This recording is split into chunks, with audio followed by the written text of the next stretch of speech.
Hi guys, and welcome back to another episode. This week we're looking at New Zealand Nikau Palms, Rhopalostylis sapida and Rhopalostylis baueri. The Nikau Palm got its name from when Maoris first arrived here. They were looking for something that looks similar to the coconut, and this was the closest they found. So that refers to that name. And the Nikau Palms found mainly on the North Island on the coastal section, and in Chatham Islands, Kermadec Islands, and there is an Australian variety in Norfolk Island. That's the Rhopalostylis baueri. So we've got a selection of different Nikau palms here, which we'll kind of have a look at, and we'll try and define which is which. So on the right, Nikau Palm, that's our standard mainland Nikau Palm. On the left is the Kermadec Nikau Palm. That's the Rhopalostylis baueri cheesemani, and that's our variety because the Kermadecs are part of New Zealand. It's classified as the New Zealand Nikau Palm. Here again, we're going to have a look at on the right, our mainland Nikau Palm, which has got thinner, darker green leaves. It's much slower growing too.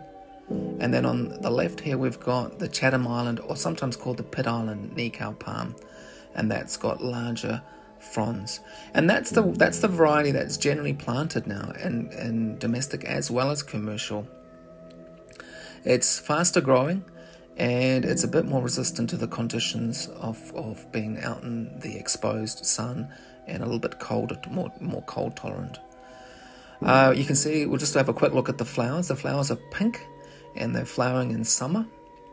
They're pollinated by various insects, mainly bees. And then after the flowers are finished, you will start to form these little fruits with the seed in. And then after that, they turn into red berries.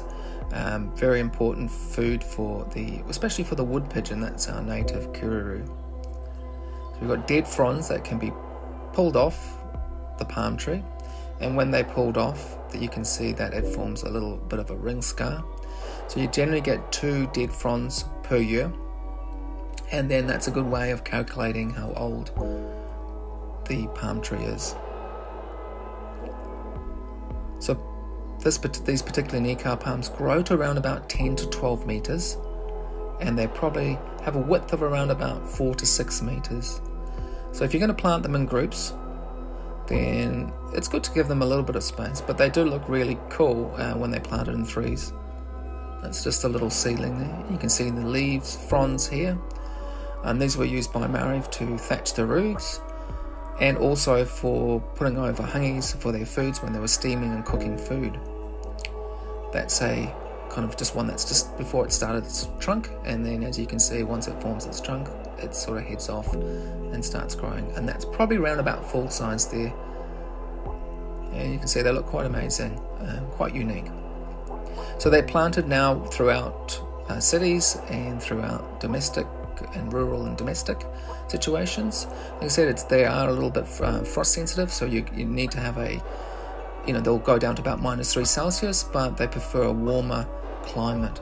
So here we've got a selection of natives, Flaxus and Mullumbackia and Coprosmas. Here's a single specimen that's just planted in someone's garden, and it looks they can just give you that sort of tropical look. And they can also be planted in containers, preferring a sort of moist soil and fully like a nice, rich, free draining soil. Okay guys, that wraps out the Nikau Palm. Hopefully you found this useful, and we'll see you in the next video.